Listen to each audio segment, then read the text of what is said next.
Sometimes kids are nervous to attend their first music lesson, and sometimes parents are nervous about what an online music lesson might look like.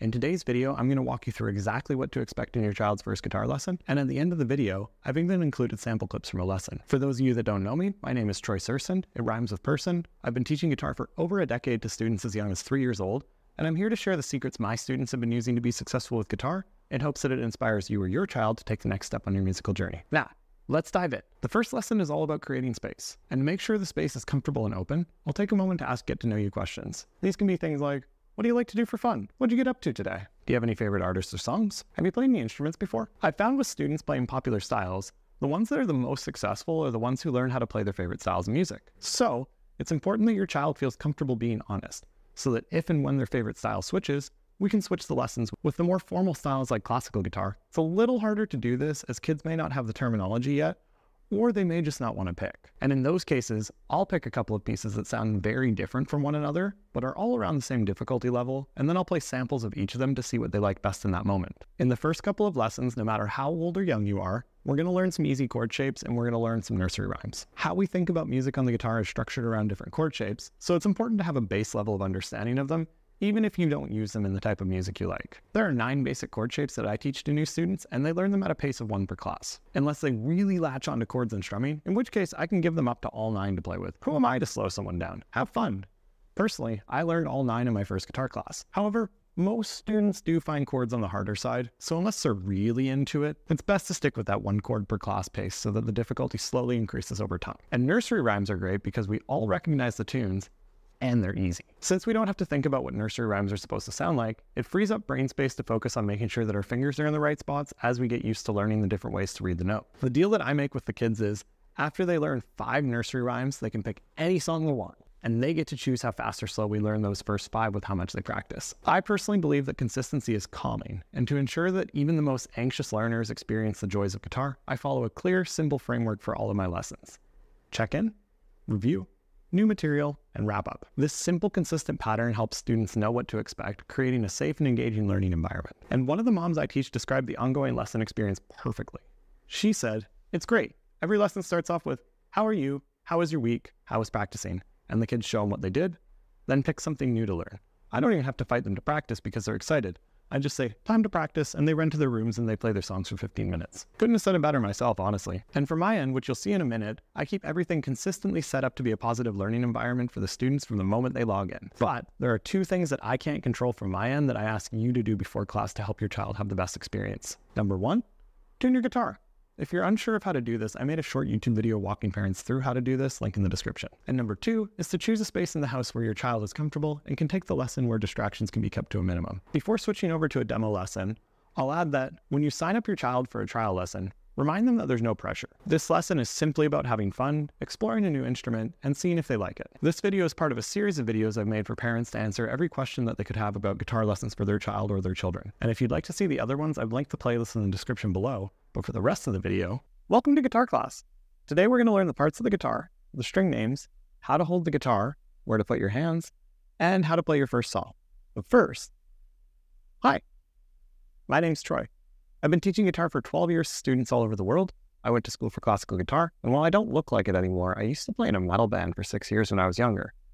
In these first couple classes, I'm going to teach you the basics that everyone learns, and once we get through those, you can pick anything you want to try out. That sound like fun? So, there are 3 common ways that you can hold the guitar, and none of them are like this. The first way that you do it is you take this indent of the guitar and you put it on your right leg. This is one of the ways to hold the guitar. The second one is you press your legs together and you put your guitar in the middle of it and hold it up something like this. And the third one is with the guitar on your left leg. And this can either be where you lean forward a bit, or you can cross your left leg over, or if you have a footstool handy, you can pull that out and it'll prop your foot up. This is the standard posture for classical guitar because it holds your guitar in place nice and comfortably. But you don't have to get good at all 3. Instead, I want you to pick the one that feels most comfortable to you, and I want you to do that every time.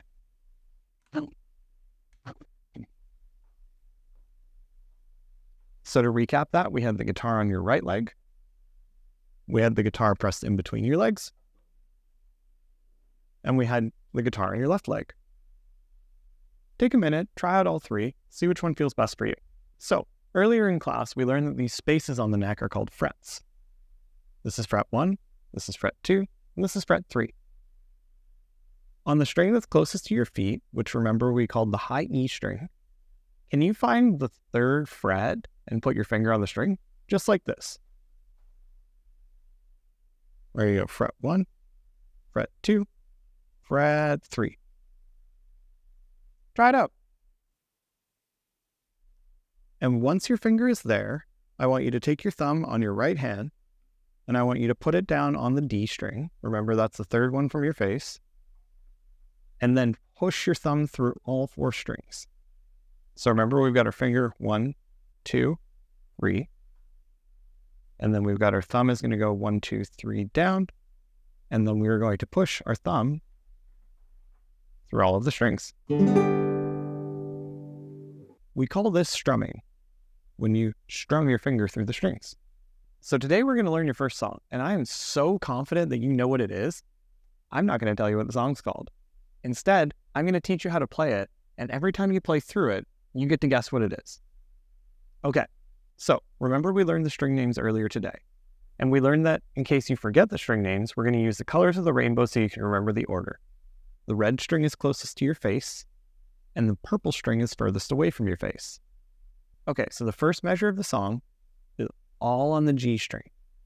The first note is going to be an open G. Remember that when we have an open note, you don't have to press anything down with your fret hand. All you have to do is find the string. So you're going to go E, A, D, G, and you're just going to pick that string. Counting down the strings, we've got E, A, D, G. You're going to pick that note. Good.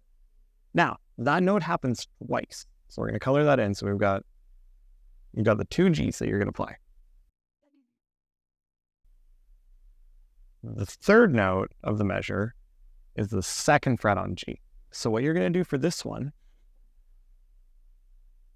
is you're going to move your finger fret 1, fret 2, and you're going to go hold down the 2nd fret on that G string, and then you're going to pick it. Now you might be wondering, Troy, why aren't you playing the song? And the reason that I'm not playing it right now is because if I play it, you're going to guess it right away. So we need you to play the notes so that you can guess it. So we've got the first 4 notes up on the screen. We've got the open G, the 2nd open G, we've got the 2nd fret on G, and then another open G. Can you try playing that?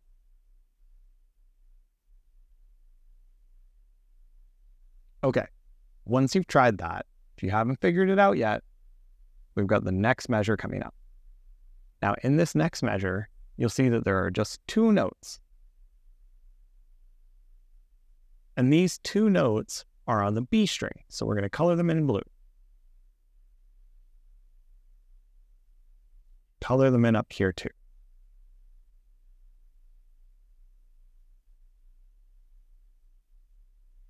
So we've got these notes colored in. So in this 2nd measure, you've got your first finger on the 1st fret on the B string. So we got to find that 1st fret on our B string, which is the 2nd from the bottom. You're going to press that down, and then you're going to pick that note, and then you'll lift that finger up and pick the open string. So, 1st fret on B, then open B. Try it out. And once you've tried that out, try putting it all together. So you're going to go G, G, 2nd fret on G, G, 1st fret on B, open B. Now, some of you might have figured it out already, but I'm going to keep going, and let's see if you guys can figure this one out. Now, the 3rd measure is pretty hard. I don't know if you're going to get it today. It's exactly the same as the 1st measure.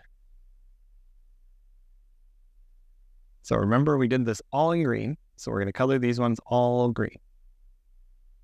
And because these notes up here, the dots match the numbers down there, we're going to color those in green as well. Okay, so we have 3 measures to try. Give it a go. See if you can guess. So we've got G, G, 2nd fret G, open G, first fret B, open B, G, G, second fret G, open G. Some of you might be figuring it out, but if you haven't figured it out yet, I'm going to add the fourth measure in. And we've got two more notes. And these notes are also on the B string.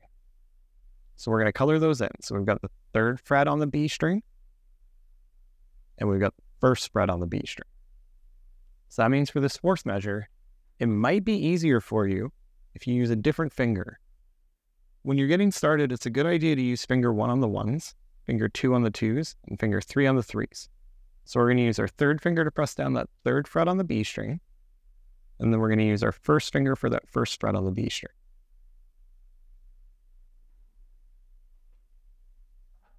Okay, now I want you to try putting it all together.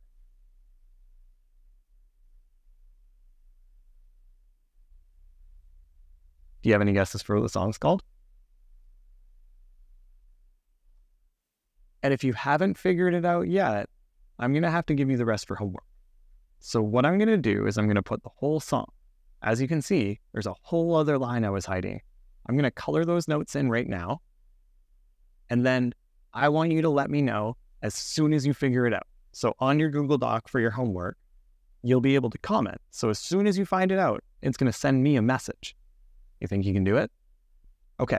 Remember that you're going to use finger 1 on the 1s, 2 on the 2s, and 3 on the 3s. And for this song, all the notes are on the G string, B string, and the high E string. So it's on your bottom 3 strings, the 3 strings closest to your beat.